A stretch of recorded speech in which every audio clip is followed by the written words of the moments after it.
はいどうも、八島工房チャンネルへようこそ。このチャンネルは手袋工房の日常をお届けするチャンネルです。今日もよろしくお願いします。さてね、今日は久しぶりに店内からのお届けになりますけれども、しばらくね、CL ネタばっかりだったんですけれどね、今日もね、ちょっと CL ネタでいこうと思います。CL ですが、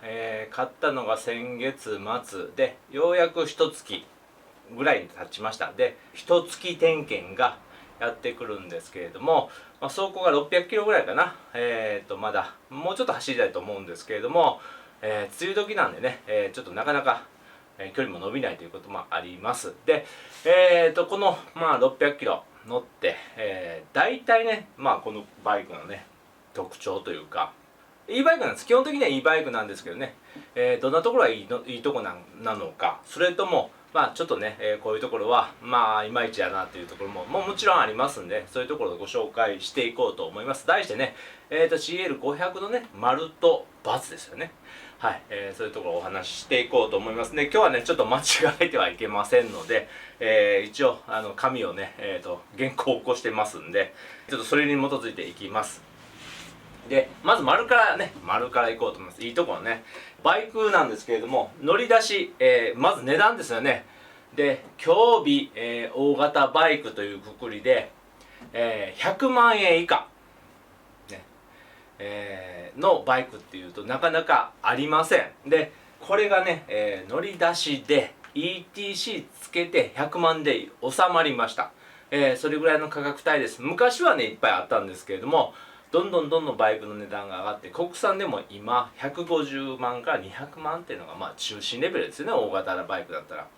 それがね、なんとか100万以下で買えるというのはこのバイクの素晴らしいところでして、一番ね、いいとこ、美味しいところですよね。で、なかなかね、僕も子育てしていますし、いっぱいお小遣いもらえるわけではありませんのでね、そんな中でね、100万のおもちゃっていうのはなかなかね、勇気のいる金額でございます。で、あとね、100万円以下、現行のラインナップ、国内4メーカーでいうと、スズキの SV650、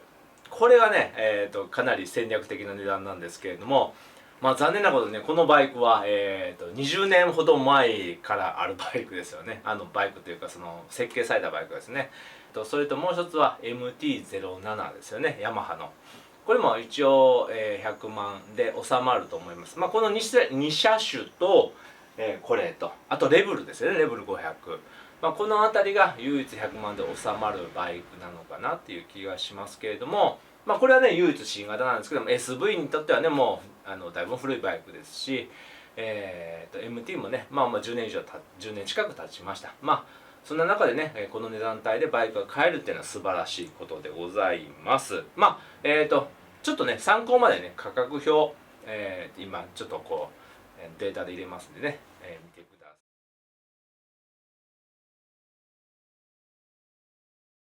い。はい。で、2つ目、何かっていうと、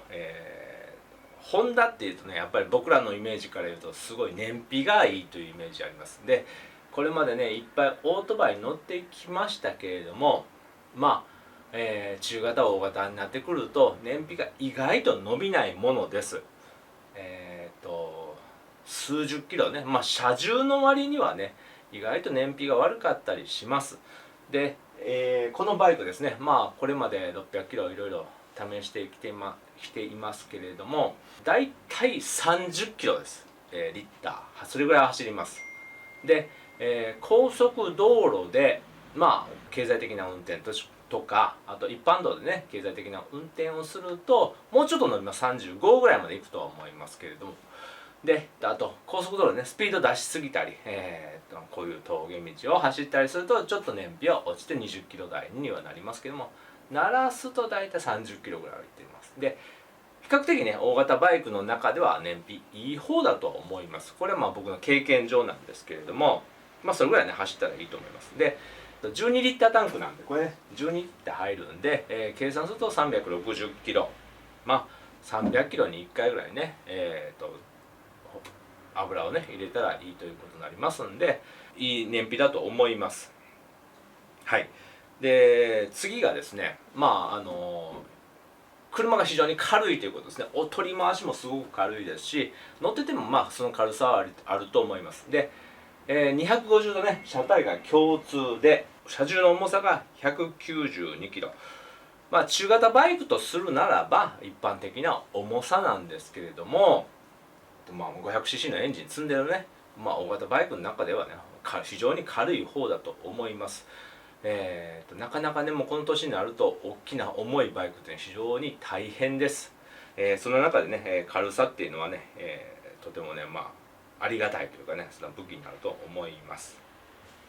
でその次がね、乗り味ですね。まあフロント19っていうかなりまあロードバイクとしては特殊な、フロントホイールなんですけれども、これぐらいね台形になるとバイクがねこういう、ひらりひらりとね、コーナーをするっていうのが非常に楽しいバイクになります。で今のねロードバイクっていうのはフロントブレーキをギューッとかけてそのまま勢いでバイクを倒し込んで、ね、フロントに、荷重が乗ったままね前回り込んでアクセルを開けるっていう、まあ、乗り方っていうのが、まあ、一般的だろうとは思うんですけれども、このバイクに関してはね、ちゃんと成立したままねブレーキをかけてフロントフォークを縮めて、で、それを離しながら、バイクを倒して、で、コーナーのインについて、で開けれるタイミングだったらガバーッと開けてバイクを倒していくっていう、まあ昔ながらのね、まあオフ車もなんか大体そんな乗り方なんですけれども、そんな乗り方、まあひらりひらりって言うんですけどね、そういう乗り方ができるバイクです。ちょっとね普通のバイクとそのオフロード車の中間で、そういうまあこう倒し込むのがね、非常に楽しいバイクでございます。それともう一つね、その次はですね、ライディングポジションがね非常に優しいです。昔のバイクはね大体こんな感じだったんですけれども、オーソドックスなね、非常にまあ殿様乗りというんですけどね、楽なポジションですね。でこの年になるとね非常に前傾って辛いですね。常に前傾っていうのはもう腰も痛いしね、大変なんですけども、このバイクに限っては、ポジションは非常に楽です。で目線も高くなるんでね、こうやって乗ってると安全ですね。そういった意味ではいいバイクです。でただしね、これね一般道限定の話でありまして、高速になってくるとこう乗ってるとここにね風がいっぱい当たりますんで、大変辛くなります。高速はねちょっとこう伏せていった方がね楽になると思いますけれども、ポジション的には非常に楽なバイクです。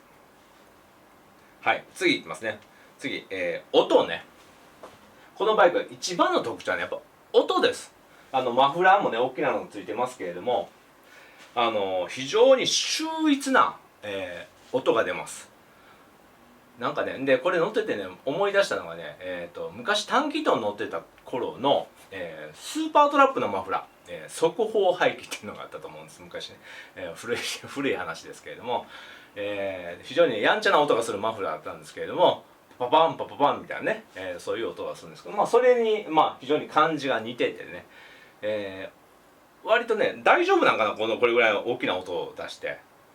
そんな感じがします。非常にのぶとい音がします。そんなマフラーでございます。ただしね、非常にその他の場合は、雑音というか他の音っていうのは非常に抑えられていまして、本当にねこのマフラーよく考えられて作ってるなというか、まあ音響室かなんかでねホンダの技術者の方が一生懸命考えて作ったんでしょう。すっごいいい音がするマフラーです。音を優先でね多分作ってると思いますけれども、それぐらい素晴らしいマフラーなんです。でこれねちょっと危惧するところに、アフターマーケットのねパーツがこれからまあ出てくると思います。このね取り替えるやつ、マフラーで、これをノーマルをね超えてくるのは非常に難しいんじゃないかなと。ね、これどうやって超えるんでしょうね。音もね、音出したらええだけのもんでもないし、アフターマーケットパーツ屋さんのね、まあ、開発力というのが試されるところなんですけれども、ノーマルをね、超えてくるそんなマフラーがね、まああればねほんま期待したいですしね。ただ普通にこうやって液パイつけてねサイレンサーつけるだけだと多分このノーマルに勝てないんじゃないかなという気がします。それほどねノーマルのマフラーがいいマフラーですし、静かなだけじゃなくてね、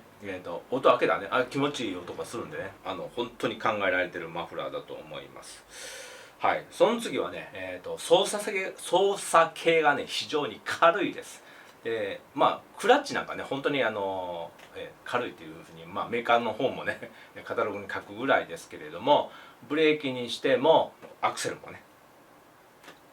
どれもこれも非常に軽いです。で嫌な軽さではなくてね節度はあるんですけれども、長距離のね運転しても、苦にはなりません。今のバイクでこんなに軽いんだっていうぐらいね軽いですね。これいいことずくめでございます。でグローバルモデルなんで、いろんな国で売ってるモデルなんで、その間とかねそのクラッチのその握りの遠さだとかそんなのもいろいろあるんですけれども、日本人の僕が乗っても基本的には問題がないいい感じですね。で多分それが、合ってなかったら多分アフターマーケットのねアジャスタブルのやつを買えばいいというふうにはなってますんで、そのブレーキのレバー距離節度、軽さ、非常によく考えられて作られています。でその次ですね、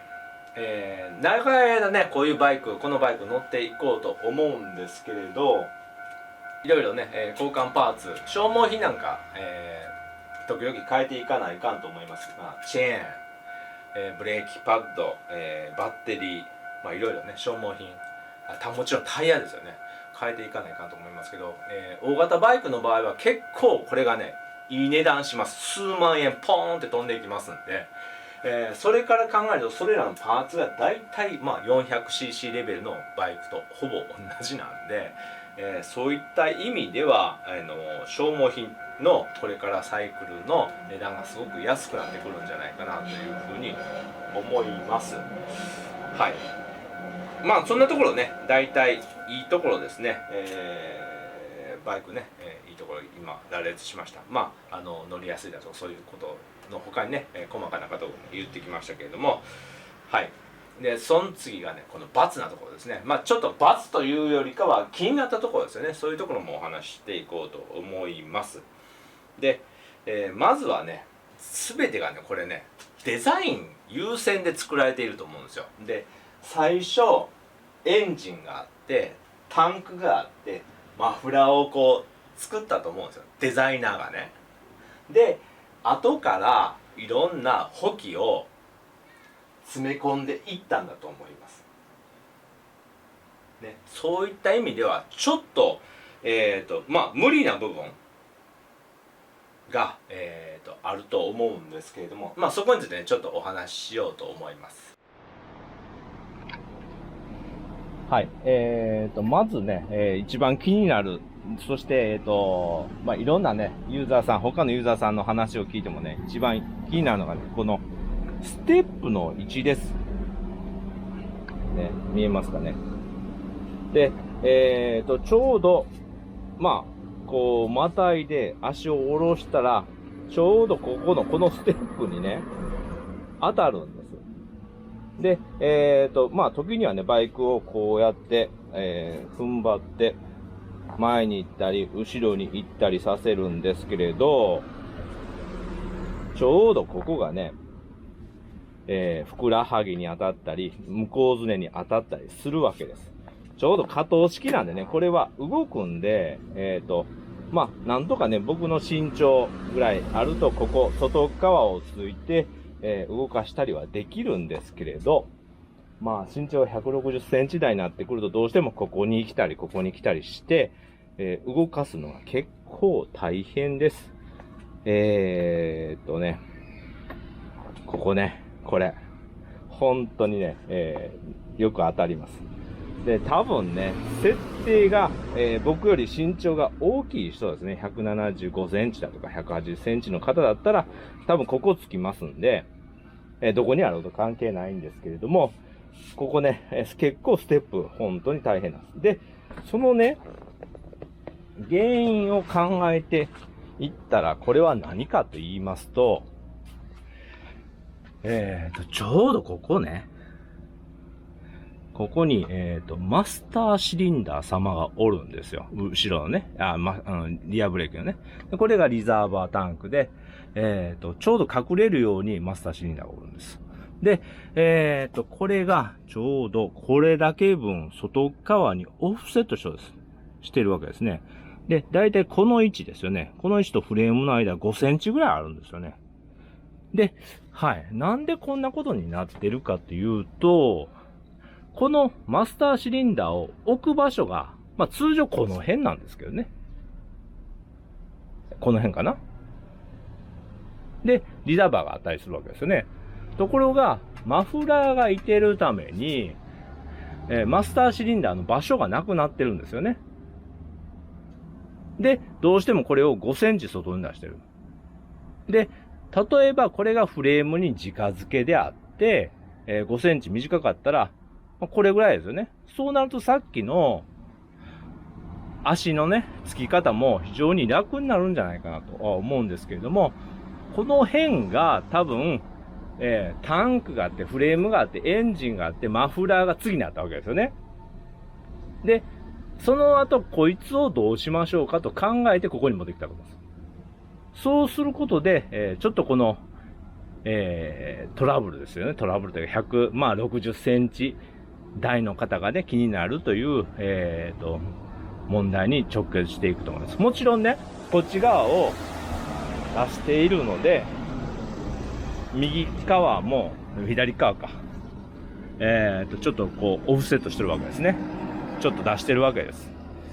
まあ、そんな風でね、ここがね、どうしても当たってしまうわけです。で、まあ、本田さんも多分気づいてると思うんです。ここ丸くしてるんでね、当たった時はこう逃げるようになっとるんですよね。はい。そこがね、一番、まあ、当たってね、ポジション的に気になるところですよね。はい。まあ、これもね、身長170センチ以上あれば何の問題もない話なんですけども、これは唯一気になるところでございます。はい。それとね、もう一つ、まあ、さっきステップの話ね、デザイン優先になっていますという話になったんですけど、もう一つね、珍しいところに珍しいものがありまして、ここですよ、これ。大きな弁当箱みたいなのがここにあるんですけれど、これがね、何か最初はちょっとわからなかったんですけれども、どうやらブレーキのホースがつながっております。前後ろのね。ということを考えると、これは、ABS の、ブレーキユニットではないかと。ね、どっちかのタイヤが、止まってしまうと、ブレーキのオイルがね、ちょっとこう、バルブが開いて、ガガガガっていう風にして、ロックを止めてある機構ですよね。で、前後ろね、共通のそういうユニットがあって、通常はここの中にね、入っていることがあるんですけど、多分ここの中いっぱいで入らなかったんでしょう。このスイングアームの、補強バーとピポットの間の中にね、入ってますよね。非常に苦労をされていると思います。こんな風にね、もうとにかくね、ホンダさんのデザイナーさんがね、企画を考えて、後ほどエンジニアさんがついてきたと。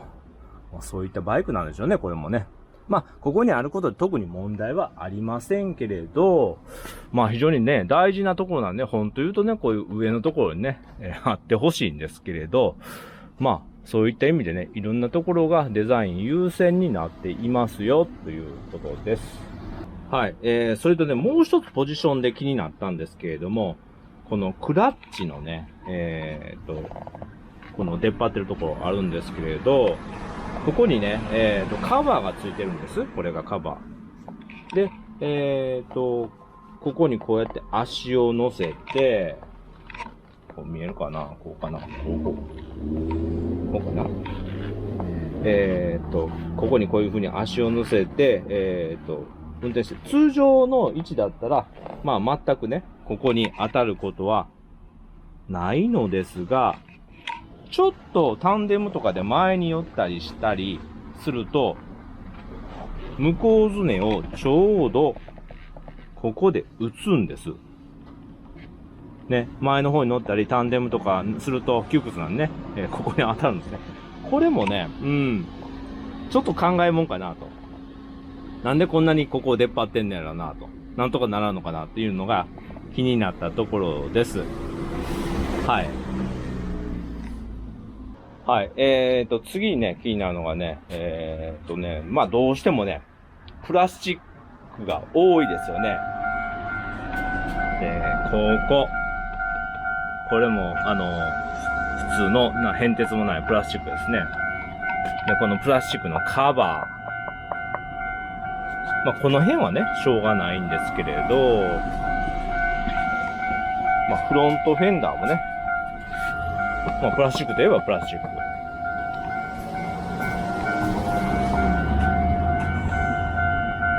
これもね、チェーンカバーもね、プラスチック。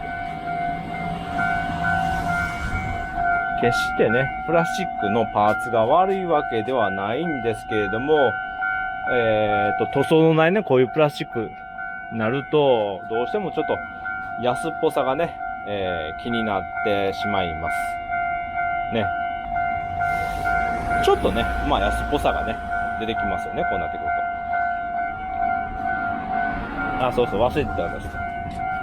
ちょっとここのね、チェーンのスプロケットのカバーもね、プラスチックですよね。これはね、やっぱり音が、低減するためにどうしてもいりますよね。はい、続いてなんですけれども、ここね、マフラーの立ち上がってくるところで、金属製のね、遮熱板があるんです。まあ、これがないとね、ふくらはびきが熱くてしょうがないんでしょうけれど、で、これは多分、さらにね、熱くなると思うんで、それを防ぐためにね、まあ、これも、これプラスチックですね。プラスチックのカバーで。まあ、二重になってるんですけれど、これがね、どうしても変な汚れ方をするんです。ね、多分、耐熱塗装、マフラーと同じような耐熱ブラックの塗装なんでしょうけれど、いかんせんなんか薄汚れたような感じがしますね。で、これがね、こっち側の通常の塗装だったら、まあ綺麗なんですよね。でもこれがね、なんかこう、靴が当たったりすると、白っぽくなったりとかね、黒っぽくなったりするっていうんで、これのね、汚れ方ね、もう一つ気になりますよね。通常の、まあ、耐熱ブラックもね、もう少し塗装ブラックの艶消しのようになってくれればね、良かったですけれども。で、これメンテナンスもすごくどうやったらいいか気になりますよね。もうちょっと黒っぽくあればいいと思います。はい。それとね、もう一つ気になるのがね、このタンクマークですよね。いかにも安っぽいシールでございます。これね、せっかくバイクの顔なんでね、ホンダね、タンクバッジみたいなの持ってると思うんで、そういうのを小さくね、ここにポンと置けばよかったんでしょうけれど、コスダウンなのか、デザイン優勢なのか知りませんけど、ちょっといただけないですよね、これ。はい。メーターなんですけれどもね、ちょっと気に入らないところがありまして、まずね、一番、まあ、大型バイクなのでね、タコメーターがないですよね。通常なんかこの辺にね、タコメーターがあってもいいような気がしますけども。まあ、それとレベルだったらね、あんまり気にはならないと思います。さすがにね、このバイク、タコメーターあってもいいんじゃないかなと。で、それぐらいね、ちょっとして欲しかったなっていう気はします。それともう一つはね、この、フュエルゲージですね。今ちょうど半分なんですけれども、12リットルのタンクをね、まあ4等分しとるわけですよね。で、ちょっと違和感ありまして、満タンだったらまあここなんですけれども、3分の1減ったところでもね、満タンなんですよね。ちょっとわかりづらいというか、本当いうところでもう半分ぐらい割っていただいて、細かく表示してくれたらね、燃料の方もわかりやすいかなと。